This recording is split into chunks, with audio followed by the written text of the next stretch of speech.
out on a Sunday today. It's really beautiful outside, and it's going to be a really great read, and we're glad you're here. We have cake and plenty of food, and it's someone's birthday, so we're off to a really good start. So I'm going to introduce Lucas Schaefer first. Lucas Schaefer's fiction has appeared in one story.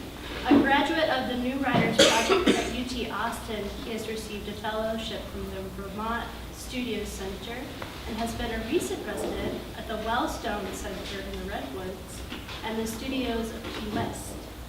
Lucas lives with his husband in Austin and is at work on a novel about an Austin boxing gym. I think I know which one. It's very amazing. So please welcome Lucas. Thank you.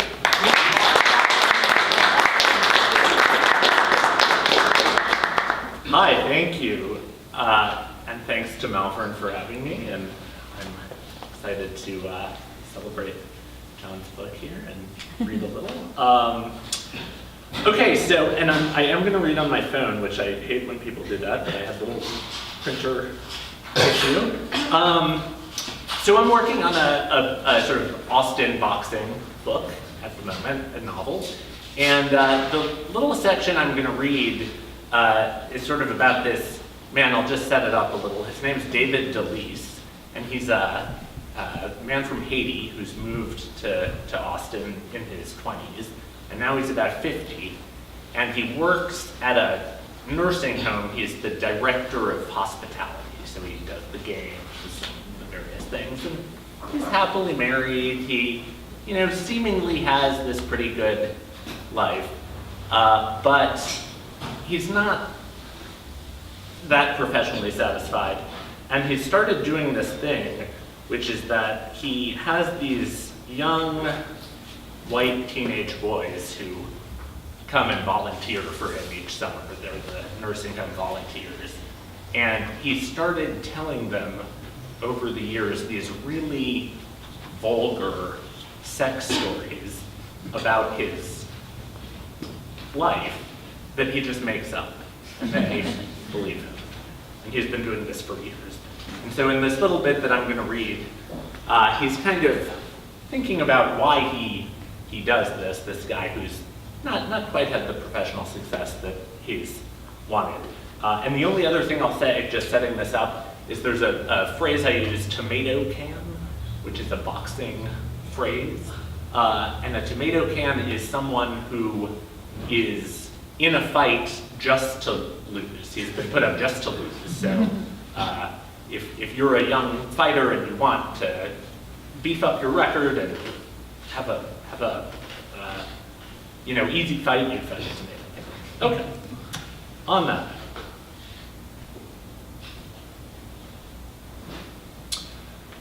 So why does he tell these stories?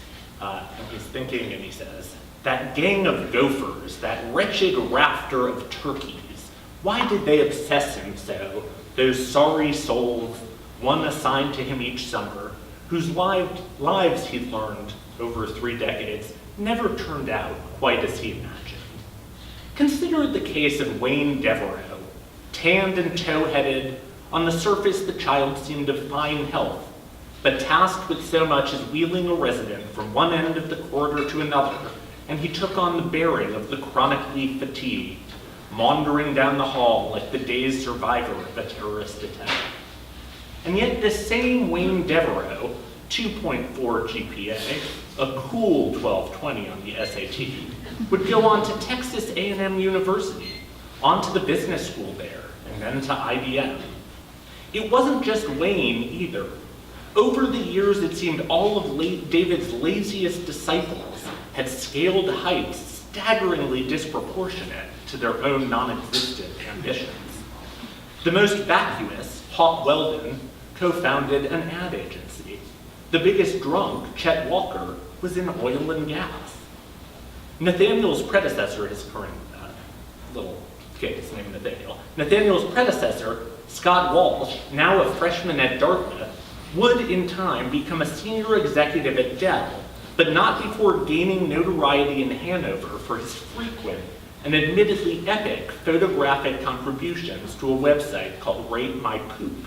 You taught me how to number 2, he'd written David in an email with a link to his most lauded specimens. And then there was Terry, Stoner Terry, Loser Terry, who'd worked under David as an assistant housekeeper back in the summer of 1973. A grubby creature, more acne than flesh, with muppetish brown hair and an aroma so ripe it came off him in plumes, the skunky scent of a pothead pigman.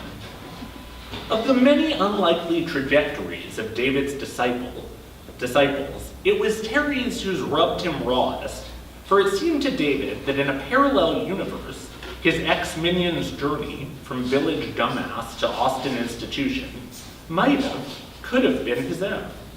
Terry Tucker motherfucker, now the successful owner of a boxing gym? The same boxing gym where David now spent his Saturday mornings mostly gossiping with his friend Bob Alexander for a membership fee of $25 a month. It had started as a joke, this whole boxing thing, during David's 3rd year on the job. That April, a small-time fight promoter named Lemuel Pugh became a temporary resident at Shoal Creek, sentenced to 3 months of bed rest for breaking his hip. No one like Lem Pugh back in Port-au-Prince, dainty as a kinglet, with a voice like sand in the eyes and the stringy hair of a geriatric Jesus. We've returned to that Peyton place 3 times since my last movement, were the first words he ever spoke to David, referring, David had to assume, to the television, its picture spinning like a slot machine. So how about a little more prune juice in the sippy? Back then, Lem was the state's premier manager of tomato cans, boasting a veritable grocery aisle of has-beens, could-have-beens, and never-would-be's, whose sole purpose was to provide boxers of actual promise, with guaranteed wins. It didn't take long for him to realize he'd hit pay dirt with the staff at Shoal Creek Nursing Home, a bevy of big boys in need of extra cash, big boys and puny Terry, who by summer's end Lem would sign to fight a woman in an ill-advised rift on the Battle of the Sexes. It was ludicrous from the start, this cadre of orderlies and nursing assistants reinventing themselves as professional boxers.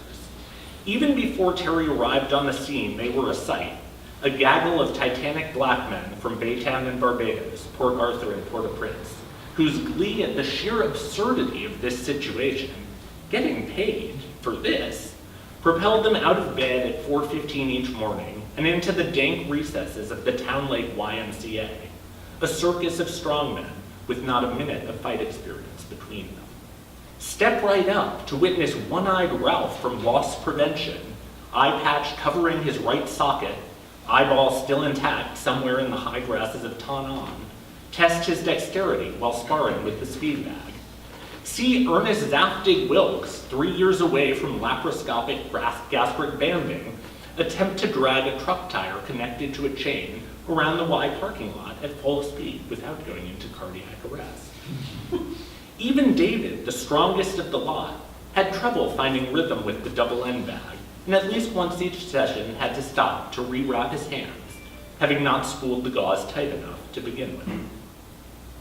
And yet, and to David this was the most curious part and also the most exhilarating, the other gym goers seemed blind to their incompetence, accepted without question that the Shoal Creek gang was indeed the real deal.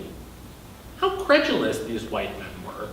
Did they not notice David whacking away at the double end bag in vain, his fists hitting only the tether? Were they so focused on girth, on hue, that they couldn't see these tenderfoots had no earthly idea what they were doing? It seemed impossible. And yet, in the locker room, buff UT kids asked after the men's records, we undefeated, deadpanned Ernest Wilkes, while stout gym rats, furry as actual rats, trolled for tips on training. Y'all just watch and learn, said One-Eyed Ralph. Is it true, implored a gnomish graybeard, naked as the Lorax, that before a fight you boys abstain? Abstain? David gasped in mock horror. Before a fight, I require extra relations, he said, to a whistle from the man and the hoots of the Shoal Creekers. The addition of Terry to this strange enterprise only added to the others' burgeoning sense of legitimacy, for now there was a boxer definitively worse than they were. On Terry's first day, the others stood in the half moon, observing the newcomer as he rain danced around the double-end bag, his fists and feet moving in concert with neither the target nor each other. "Keep those arms up," huffed Ernest. "What in the hell is that white boy doing?" scoffed Ralph. "Maybe we are boxers," thought David. They were careful to keep it light, to make clear to each other and to themselves that they were in on the joke and not its punchline. And so, when Lemuel Pugh suggested David adopt the fight name Rasta Masta, David didn't say, "What island do you think I'm from?" Didn't chuck him out the window, as his wife Ramona had advised, but rather leaned in full bore and entered the ring at Austin Music Hall for his professional debut wearing the Jamaican flag as a cape. The others, even Terry, following behind in tricolor tams and bright dashikis. David lost in 2 rounds but didn't disgrace himself. Taken down by a liver shot, he'd had the good sense to stay there. "Not my country, baby," he'd crowed after his first payday. This was at Happy Szechuan No. 2, where he'd taken his wife Ramona for lunch the following afternoon. She'd spent the morning applying warm compresses to his swollen left eyelid and was in no mood to celebrate. But David had insisted, knowing that nothing warmed his wife's heart like strip mall Chinese. "The best seat in the house for the pride of Kingston and his queen," he'd told the teenage host, a shaggy-haired font of indifference, clasping the boy's palm and slipping him $1. From their booth, Ramona eyed a fat tilapia floating at the top of the fish tank. "Listen, Joe Frazier," she'd said, twirling lo mein, "when this ends in chronic traumatic encephalopathy, don't come crying to me."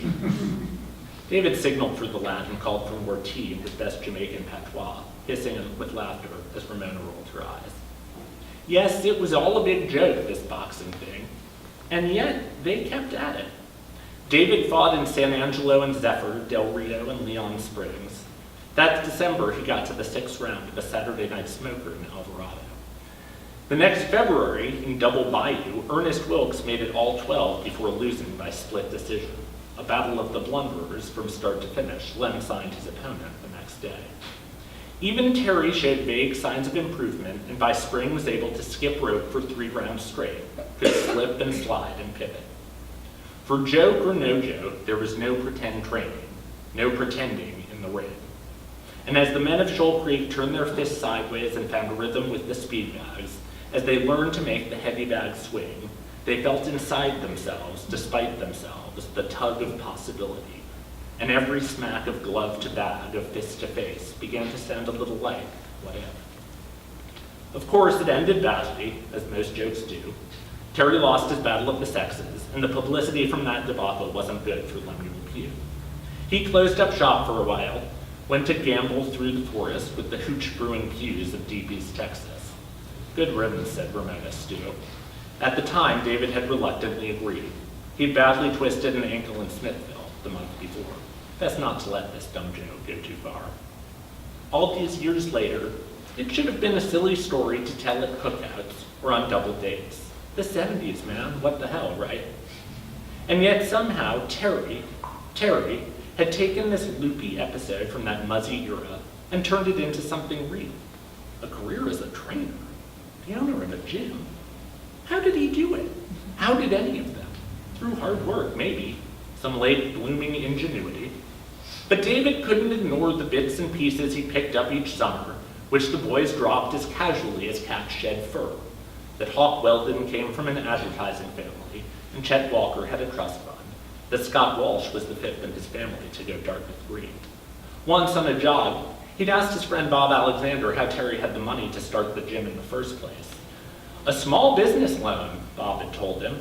And if you're wondering what kind of fool banker would have given that hophead any money, let me teach you a favored term of the undeserved.